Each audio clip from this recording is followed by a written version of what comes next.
nous nous écartons du chemin serait pas mort, le temps ne peut pas être économisé et placé sur un compte bancaire spécial pour être dépensé plus tard. Vous êtes seulement autorisé à le dépenser, sagement ou bêtement, mais vous devez en faire quelque chose. Vous pouvez en profiter ou vous pouvez le gaspiller. En tant que chrétiens responsables, nous devons apprendre à gérer notre agenda avec soin tout en protégeant notre liste de priorités. Il y a des personnes ou des situations qui voudront nous écarter de notre chemin. Jésus ne l'a pas permis. Lazare, son ami proche, tomba malade. Marie et Marthe, ses deux sœurs, envoyèrent dire à Jésus d'aller là où elles étaient car sa présence était urgente. Cependant, Jésus resta encore 2 jours à l'endroit où il se trouvait. Jean 11:6. Ils étaient en colère. Si vous aviez été ici, mon frère ne serait pas mort, se plaignent-ils en le voyant arriver. Jésus a délibérément retardé son arrivée. Il a gardé son propre agenda. Je respecte fermement leur époque. Il n'a pas permis aux autres de l'éloigner de son chemin.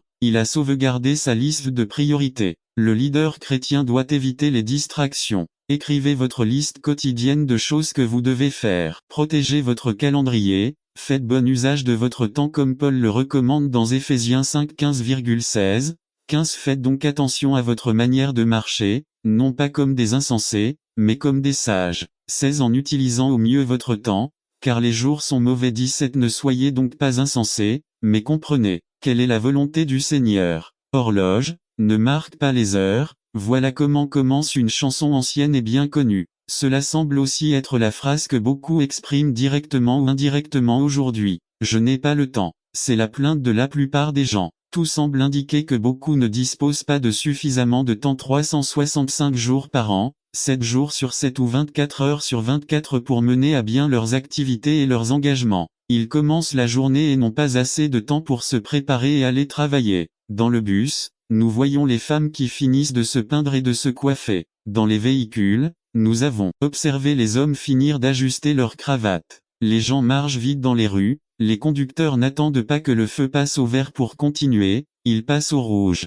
Les mères courent littéralement avec leurs enfants le matin pour qu'ils arrivent à l'heure à l'école. Dans les entreprises, on demande tout hier. De combien de temps avons-nous vraiment? N'attendez pas qu'il soit trop tard. Devenez membre de la chaîne Today et bénéficiez de réconfort et de soutien dans les moments difficiles. Cliquez sur le lien dans la description de la vidéo. Mardi 9 avril 2024 page 4 1 jour 24 heures 7 jours 168 heures 30 jours 724 heures 356 jours 8760 heures, 525 600. 31 536 000 secondes de l'année. Je ne comprends toujours pas pourquoi il y a des gens qui disent qu'ils n'ont pas assez de temps pour pouvoir travaux sur la construction. Il peut être qu'ils n'ont description de la vidéo. Mardi 9 avril 2024 page 1 Nous sommes nés dans la bonne famille et avons le bon nom de famille. Peut-être qu'ils ont toujours dit que tu étais gentil et très joli. Si vous basez votre confiance sur votre apparence, le jour viendra où vous aurez des problèmes. Acquisition. Beaucoup de gens lient ce qu'ils sont à ce qu'ils ont. D'autres trouvent leur confiance dans les vêtements qu'ils portent. Quand notre confiance est placée dans les richesses, elle ne sert à rien. Proverbe 11:7 Le méchant meurt, et avec lui son espérance, son illusion de pouvoir meurt également. Nifk réalisation. Malheureusement, on nous a appris depuis l'enfance que notre valeur est liée à nos réalisations. Beaucoup tirent leur identité de leur travail. Je suis médecin, avocat, ingénieur, professionnel. Lorsque nos acquis commenceront à disparaître, notre confiance disparaîtra également. Philippiens 3 4-6 4 J'ai moi-même des raisons d'avoir une telle confiance. Si quelqu'un d'autre croit avoir des raisons de se fier aux efforts humains, moi encore plus. 5 Circoncis le 8e jour, des enfants d'Israël, de la tribu de Benjamin, un pur hébreu concernant l'interprétation de la loi, pharisien si quant au zèle, persécuteur de l'Église quant à la justice qu'exige la loi, impeccable. Je peux tout faire par Christ qui me fortifie en Christ. Philippiens 4 13 Je peux tout faire par Christ qui me fortifie. RVR 1960 Nous pensons souvent que le sens de ce verset est plus insignifiant qu'il ne l'est en réalité. Cela ne veut pas dire que d'un instant à l'autre nous pourrons courir plus vite, mieux jouer, gagner une course ou faire ce que nous n'avons jamais fait immédiatement. Ce dont parle Paul, c'est la sécurité qui ne peut être trouvée qu'en Jésus-Christ. Et c'est une confiance qui ne vient que d'une relation avec Jésus. Philippiens 4 12-13 Je sais ce que signifie vivre dans la pauvreté et ce que signifie vivre dans l'abondance. J'ai appris à vivre dans toutes les circonstances, à être satisfait et à avoir faim, à avoir l'abondance et à souffrir de la pénurie. 13 Je peux tout par le Christ qui me fortifie. BCE Que dit ce verset? Et je suis suffisant dans la suffisance de Christ. Philippiens 4 13 En tout cas, avec l'aide du Christ, qui me donne force et puissance, je suis prêt à faire tout ce qui est nécessaire. CST En d'autres termes, tout comme Paul a surmonté les épreuves et les tribulations du ministère, vous pouvez le faire aussi, tout comme Gédéon a vaincu les Médianites. Juge-si n'attendez pas qu'il soit trop tard. Devenez membre de la chaîne Today et bénéficiez de réconfort et de soutien dans les moments difficiles. Cliquez sur le lien dans la description de la vidéo. Mardi 9 avril 2024 Page 2 Tout comme Moïse a conduit les Israélites hors d'Égypte. Ce n'était pas leur suffisance, ils étaient suffisants en Dieu. Conclusion Tout au long des Écritures, les gens ont été capables de relever des défis incroyables et de réaliser ce qui semblait impossible, mais cela n'est pas arrivé parce qu'ils avaient beaucoup de confiance en eux-mêmes, ils s'en le prennent d'assaut. Il y a un grand combat pour ton âme, afin que tu n'entres pas dans le royaume des cieux, et celui qui combat contre toi est le diable, l'ennemi des âmes. Péché Jeudi. Sépare l'homme de Dieu. C'est toute abomination et toute pourriture de l'esprit et du cœur ne peuvent pas entrer dans cette grande ville. Transition. Alors, qui peut venir et hériter de ces choses? Ceux qui en hériteront. Psaume 24 1-5. À tout appartient à Dieu, il est souverain. Qui montera à la montagne du Seigneur, qui sera en sa sainte présence. Tabernacle. Apocalypse 21-3 C'est la propreté des mains des purs de cœur. C'est de l'abondance du cœur que la bouche parle. Luc 6, 45-1. La bouche de celui qui dit du mal n'est pas ce qui est pourri mais son cœur de Dieu ne regarde pas l'extérieur mais le cœur. Samuel 16 C'est eux qui n'a pas élevé son âme vers des choses vaines. Mais cherchez d'abord le royaume de Dieu et sa justice. Matthieu 6, 33 F Ni jurie avec tromperie ils recevront la bénédiction et la justice du Dieu du salut. C'est lui qui sauve le pécheur. Transition. La parole de Dieu est claire quant à savoir qui verra Dieu. N'attendez pas qu'il soit trop tard. Devenez membre de la chaîne Today et bénéficiez de réconfort et de soutien dans les moments difficiles. Cliquez sur le lien dans la description de la vidéo. Mardi 9 avril 2024 Page 2. Conclusion 1. Dans quel groupe es-tu aujourd'hui? 2. Vous pouvez changer votre statut devant Dieu aujourd'hui en prenant simplement la bonne décision. 3. Dieu est celui qui peut vous sauver et vous donner une vie nouvelle et vous permettre d'entrer dans cette nouvelle Jérusalem réservée et préparée pour le peuple de Dieu. 4. Acceptez Christ comme votre sauveur aujourd'hui. N'attendez pas qu'il soit trop tard. Devenez membre de la chaîne Today et bénéficiez de réconfort et de soutien dans les moments difficiles. Cliquez sur le lien dans la description de la vidéo. Mardi 9 avril 2024 Page 3 Comment réussir dans le royaume résumé. Beaucoup de nos frères tombent sur le champ de bataille. Le but de ce message est d'alerter l'Église et de montrer une stratégie efficace pour persévérer dans le Seigneur par Ama Fernandez. Comment réussir dans le royaume. Pasteur du royaume. Ama Fernandez Lecture. Acte 20-24 Mais je ne fais attention à rien et je ne considère pas non plus ma vie comme précieuse seulement que je termine ma course avec joie, et le ministère que j'ai reçu du Seigneur Jésus, pour témoigner de l'évangile de la grâce de Dieu. Introduction. Je vois des gens qui donnent leur vie au Christ et après un certain temps, ils disparaissent du corps du Christ. J'étais membre d'une église de 300 membres et lorsque j'ai déménagé, j'ai changé d'église à cause de la distance. 1 an et demi plus tard, je leur ai rendu visite et j'ai été étonné de constater que seulement 10 des 300 membres actuels étaient présents lorsque j'étais membre, d'autres étaient de nouveaux membres. Lorsque j'ai appelé, certains d'entre eux m'ont dit qu'ils ne fréquentaient plus aucune église. Ils étaient tous tombés, pour une raison ou une autre, ça me rendait très triste. Aujourd'hui, nous allons examiner quelques points dont nous devons tenir compte si nous voulons rester dans les voies du Seigneur. Clé pour réussir dans le royaume 1 Avoir une vision claire de la carrière chrétienne et de notre héritage éternel. Genèse 13, 14-17 14 Et l'Éternel dit à Abraham, après que l'eau se fut éloignée de lui, lève maintenant tes yeux, et regarde, de l'endroit où tu es, vers le nord, et vers le midi, et vers l'est, et vers l'ouest 15 Tout le pays que tu vois, je le donnerai à toi et à ta descendance pour toujours 16 Et je rendrai ta postérité comme la poussière de la terre car si quelqu'un peut compter la poussière de la terre, ta postérité sera aussi comptée 17 Lève-toi, parcours le pays dans toute sa largeur et dans toute sa largeur parce que je dois te le donner. Illustration. Dans son livre First Things First, l'auteur Stefan Covey parle de Viktor Frankl, un psychologue autrichien qui a survécu au camp de la mort des nazis allemands. Fanck l'a découvert quelque chose d'intéressant sur les raisons pour lesquelles certains ont survécu à des conditions horribles et d'autres non. Il a étudié certains facteurs, la santé, la vitalité, la structure physique, l'intelligence, les capacités de survie. Finalement, il a conclu qu'aucun de ces facteurs n'était le facteur responsable qui faisait la différence. Toutes les personnes qui ont pu survivre avaient une vision de l'avenir, ils avaient tous une mission à accomplir, quelque chose de très important à accomplir. Les survivants des camps de guerre au Vietnam et ailleurs ont rapporté des expériences similaires, la vision de terminer ou de devoir faire quelque chose les a maintenus en vie. Extrait du livre. Stephen Covey, First Thing First, page 103. Firocide. Édition réimprimée, janvier. N'attendez pas qu'il soit trop tard. Devenez membre de la chaîne Today et bénéficiez de réconfort et de soutien dans les moments difficiles. Cliquez sur le lien dans la description de la vidéo. Mardi 9 avril 2024 page 1. 1996. Nous devons regarder les promesses de Dieu et l'avenir avec Dieu. Le meilleur de Dieu pour nos vies est encore à venir. La chose la plus importante et la plus précieuse est notre vie éternelle avec Dieu. Mais Jésus a promis que nous recevrions 100 fois plus dans cette vie et dans la suivante, car il est venu nous donner la vie et une vie en abondance. Nous vivons parce que nous avons un objectif à accomplir. Notre service envers Dieu. Ayez un plan d'action pour réussir. Luc 14, 28 à 30. 28. Car lequel d'entre vous, voulant bâtir une tour, ne s'assied d'abord et ne compte les dépenses, pour savoir s'il a de quoi l'achever. 29. Car, après qu'il a posé les fondations, et qu'il ne peut pas l'achever, que tous ceux qui le voient ne se moquent pas de lui.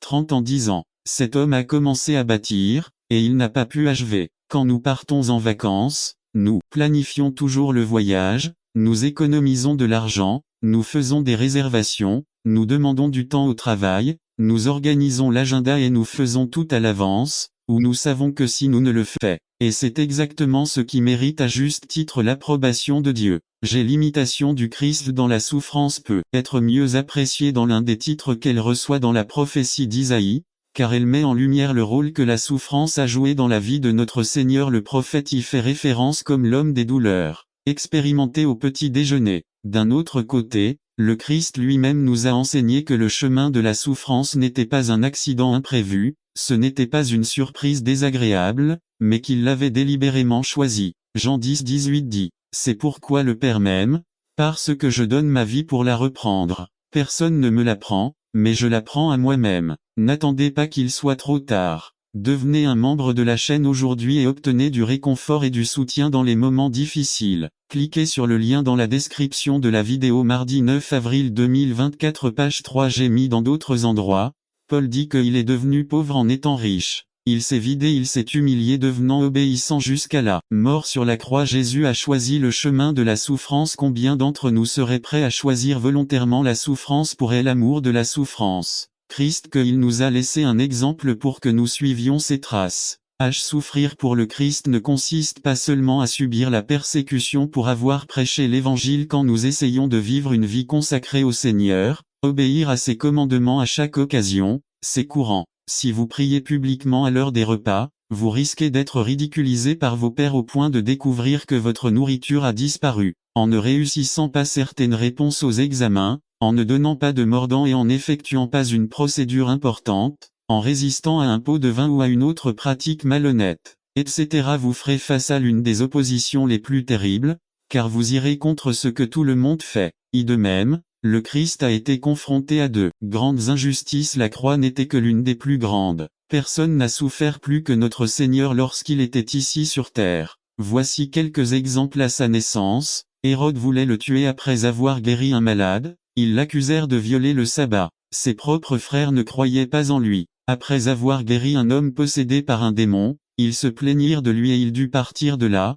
car ils voulaient le lapider. Il a été trahi et renié par certaines personnes qui vivaient à proximité de lui, après avoir été très proche d'eux pendant 3 ans, etc. Cependant, l'auteur des Hébreux nous laisse voir l'attitude avec laquelle le Seigneur a affronté ce chemin désagréable. Il est dit que Jésus, à cause de la joie qui lui était proposée, a enduré la croix. Méprisant la honte, Jésus n'a pas affronté l'opposition avec résignation ou comme pénitence, mais avec joie. Et la joie est un fruit de l'esprit. Cela nous en dit long sur la façon d'affronter la souffrance avec joie. avec l'espérance placée dans le fait que l'amour du Christ est la seule chose sûre, sur laquelle nous pouvons compter dans ces moments-là. Jacques dit que les chrétiens devraient considérer comme une grande joie lorsqu'ils rencontrent diverses épreuves, car la mise à l'épreuve de notre foi produit la patience. Car oui, le Christ nous a laissé ses traces pour que nous suivions ses traces, pas pour que nous les évitions. Je crois qu'il n'y a pas de plus grande opportunité bien que plus difficile, d'imiter le Christ que dans la souffrance injuste.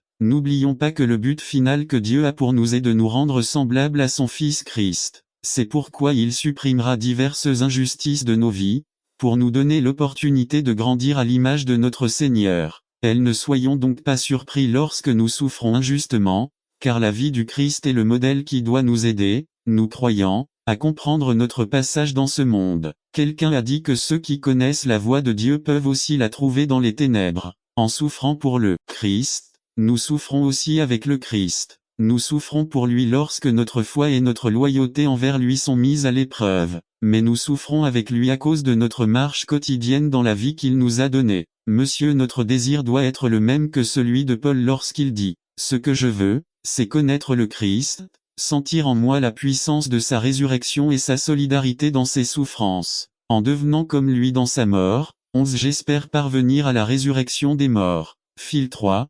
d'IDHHII. La souffrance nous permet de savoir ce qui est dans notre cœur, et nous donne ainsi l'opportunité de développer le caractère du Christ VSS 22,23-22 qui n'a commis aucun péché, et qui ne s'est pas trouvé de tromperie dans sa bouche 23 qui, lorsqu'il le maudissait, ne répondait pas par une malédiction. Lorsqu'il souffrait, il ne menaçait pas, mais il confiait la cause à celui qui juge équitablement. Quelqu'un a dit que traverser une tragédie, c'était comme entrer dans de l'eau bouillante. Si on y met une pomme de terre, elle va ramollir et devenir malléable pour prendre n'importe quelle forme. Mais si un œuf est pondu, n'attendez pas qu'il soit trop tard. Devenez membre de la chaîne Today et bénéficiez de réconfort et de soutien dans les moments difficiles. Cliquez sur le lien dans la description de la vidéo. Mardi 9 avril 2024 page 4 va devenir dure au point de se casser. Or, si vous êtes comme l'œuf, l'affliction vous rendra dur et insensible, plus fragile. Mais si elle ressemble à la pomme de terre,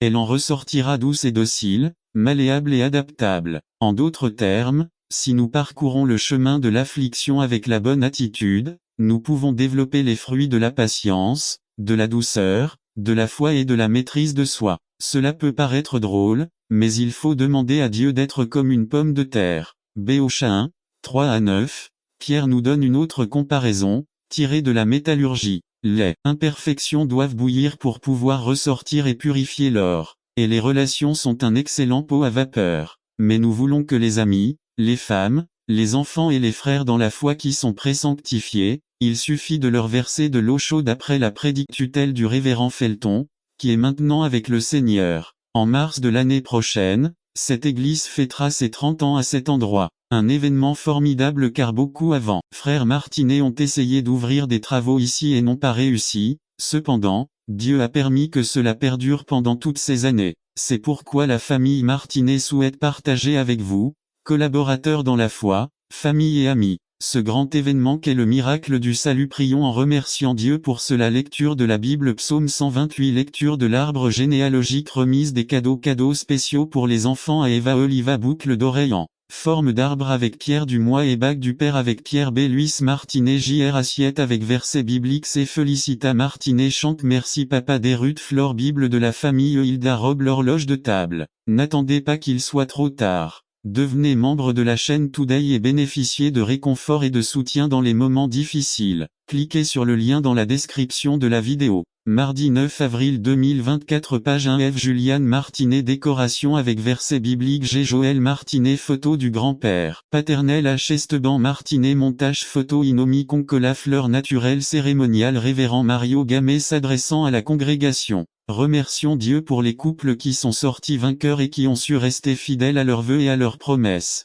Et nos frères rêves, Luis Martinet et Alfonsa Martinet sont un exemple digne d'honneur, et nous participons avec eux à cette célébration et anniversaire de Boda de Ruby en tant que famille chrétienne. Certains trouveront peut-être étrange que l'on célèbre l'anniversaire d'une famille chrétienne, mais les frères Martinet ont toujours dit que c'est le Christ qui a fait d'eux un véritable mariage. Bien que les frères Martinet fêteront bientôt leurs 50 ans de mariage, le véritable anniversaire est celui où le Christ est entré dans le cœur du Scorpion et en a fait une nouvelle créature, le transformant en agneau. C'est pour moi un honneur de célébrer un événement aussi glorieux et capital. En ce 40e anniversaire de nos chers frères Luis et Alfonsa, nous célébrons avec joie ce glorieux événement. Frères, nous nous sommes réunis devant Dieu, l'Église et ses témoins, pour confirmer devant le Tout-Puissant la fidélité au vœu de mariage de notre frère Luis et de sa très digne épouse Alfonsa. Depuis près de 50 ans, ils sont restés fidèles à leurs vœux, ayant engagé leur foi et leur bonne volonté.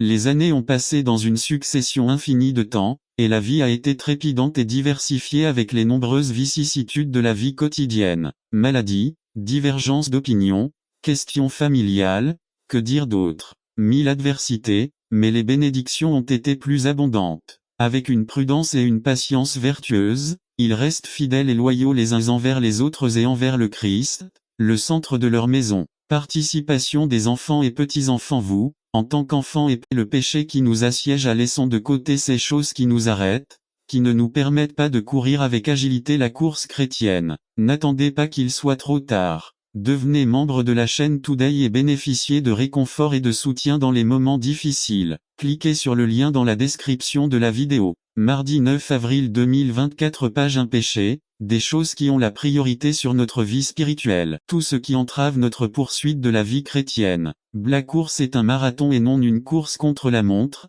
La carrière chrétienne requiert de la résistance. Philippiens 3 13 à 14 13. Frères, moi-même, je ne prétends pas l'avoir déjà atteint, mais je fais une chose, oubliant ce qui est en arrière et me tournant vers ce qui est en avant. 14 Je cours vers le but pour remporter le prix de la haute vocation de Dieu en Jésus-Christ. Rendez-vous 1995. La carrière chrétienne demande de la persévérance. Matthieu 10 22b Mais celui qui persévérera jusqu'à la fin sera sauvé. RVR 1960 Une chemin itinéraire trajectoire claire. Hébreux 12 Ainsi et courons avec persévérance dans la course qui nous est ouverte. À la route peut être difficile. Matthieu 7 13 à 14 13 Entrez par la porte étroite, car large est la porte et spacieux le chemin qui mène à la perdition, et beaucoup entrent par là. 14 Mais étroite est la porte, et difficile est le chemin qui mène à la vie, et peu de gens le trouvent. LSG Bleu chemin peut être long. Matthieu 24 12 à 13 12 Et parce que la méchanceté s'est multipliée,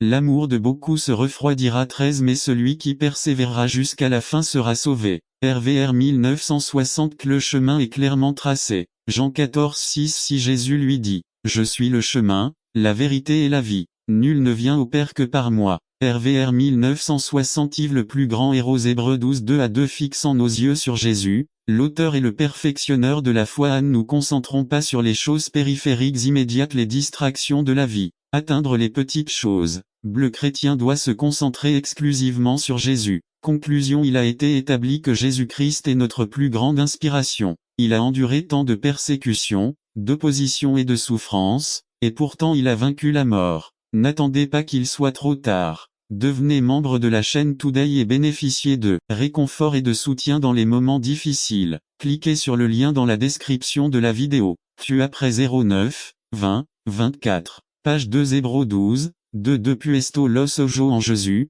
el autor y consumador de la fe, el cual por el gozo puesto delante de el sufrió la cruz, menospreciando el oprobio, y se sentó à la diestra del trono de Dieu. Il faut alors se poser la question: quelle était la joie qui lui était proposée? La réponse est vous l'étiez. Vous avez été l'inspiration de Jésus pour qu'il quitte le ciel et vienne sur terre pour mourir d'une mort humiliante sur une croix. Si vous étiez vraiment son inspiration, ne pensez-vous pas qu'il devrait être le vôtre? N'attendez pas qu'il soit trop tard. Devenez membre de la chaîne Today et bénéficiez de réconfort et de soutien dans les moments difficiles. Cliquez sur le lien dans la description de la vidéo. Mardi 9 avril 2024. Page 3 3 Exigences pour une vie abondante résumée. Sans aucun doute, vivre une vie satisfaisante ou ce qu'est une bonne vie exige un prix à payer. Il est certain qu'une vie abondante nécessite un prix à payer, non pas en argent, mais en volonté. Par Augusto Rodriguez 3 Exigences pour une vie abondante d'été 10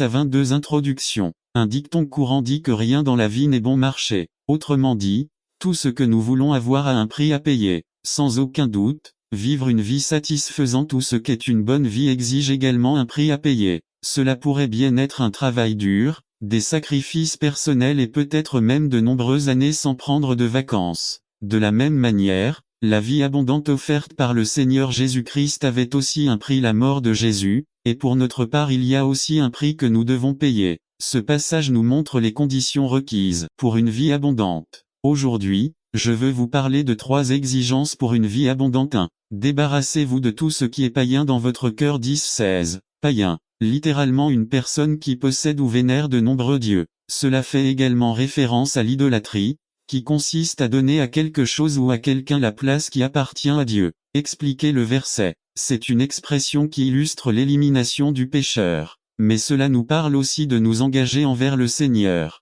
Rappelons que la circoncision était un signe d'alliance avec Dieu. Application. Cela signifie susciter la bénédiction de Dieu. Vous devez comprendre que Dieu veut vous bénir, mais votre cœur est rempli de tellement de choses qu'il n'y a pas de place pour Dieu. Par conséquent, débarrassez-vous de tout ce qui empêche la bénédiction de Dieu dans votre vie, comme l'amertume, le ressentiment, la jalousie, l'envie, le ressentiment, etc. 2. Vivez dans la crainte du Seigneur. 10-20-21. Crainte du Seigneur. Cela ne signifie pas vivre dans la peur, et encore moins avoir peur de Dieu. La crainte du Seigneur est plutôt un respect respectueux que nous lui portons parce que nous reconnaissons sa grandeur et sa puissance. Présentez le passage. Craignez le Seigneur. C'est honorer le Seigneur avec nos attitudes et notre tempérament. Et serre-le. Servir le Seigneur est un signe de l'honorer. Nous le servons lorsque nous servons dans l'Église, lorsque nous obéissons à sa volonté, lorsque nous adorons avec le cœur. Attendez-le.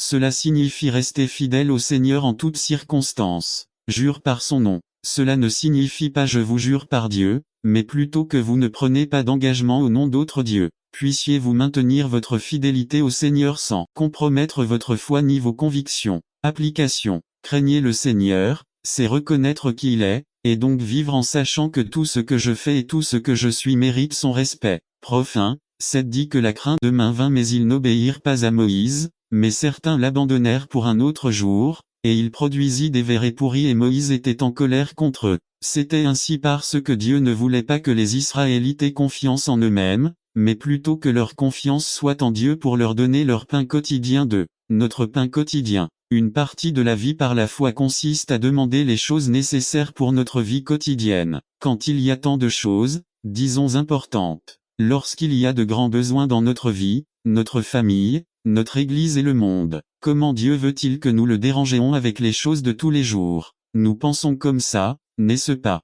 Mais Dieu veut tout. Dieu a promis de prendre notre fardeau comme si c'était son propre fardeau, il suffit de le demander. N'attendez pas qu'il soit trop tard. Devenez membre de la chaîne Today et bénéficiez de réconfort et de soutien dans les moments difficiles. Cliquez sur le lien dans la description de la vidéo mardi 9 avril 2024 page 1. C'est une chose difficile, n'est-ce pas? Parfois, nous oublions que Dieu ne dira pas « assez », c'est assez. Vous avez demandé votre limite pour l'instant. Tu m'as demandé de te soigner il y a 2 jours, et maintenant je ne vais pas te répondre avant un moment. Dieu n'est pas comme ça. Regardez ce que Jésus nous dit un chapitre plus loin, dans Matthieu 7,7. Demandez, et il vous sera donné. Cherchez et vous trouverez, frappez, et on vous ouvrira. 8 Car celui qui demande reçoit et celui qui cherche trouve et à celui qui frappe, on ouvrira. 9 Quel homme parmi vous à qui, si son fils demande du pain, lui donnera-t-il une pierre? 10 Et s'il demande un poisson, lui donnera-t-il un serpent? 11 Si donc, étant méchant, vous savez donner de bonnes choses à vos enfants, combien plus votre Père qui est aux cieux donnera-t-il de bonnes choses à ceux qui les lui demandent? Il faut demander des choses de notre quotidien ainsi que des cas exceptionnels. Dieu veut nous répondre, et il veut les réaliser, il suffit de le demander. Demandez-lui. N'attendez pas qu'il soit trop tard. Devenez membre de la chaîne Today et bénéficiez de réconfort et de soutien dans les moments difficiles. Cliquez sur le lien dans la description de la vidéo. Mardi 9 avril 2024 page 2 numéro 2 Your Kingdom comme résumé partie 2 de la série par Jason Noble leçon 2 Matthieu 6, dit que votre royaume vienne, que ta volonté soit faite sur la terre comme au ciel. 1. Son royaume Votre royaume viendra. Lorsqu'on parle du royaume de Dieu, on peut parler de plusieurs choses. Par exemple, lorsque Jésus a dit, Mt 6:33 Mais cherchez d'abord le royaume de Dieu et sa justice, et toutes ces choses vous seront données par surcroît. Cela signifie que les chrétiens doivent regarder vers le ciel, ou se concentrer sur les choses d'en haut célestes et pas terrestres. Une autre signification est, Col 1:13 qui nous a délivrés de la puissance des ténèbres et nous a transférés dans le royaume de son Fils bien-aimé. Notez qu'il est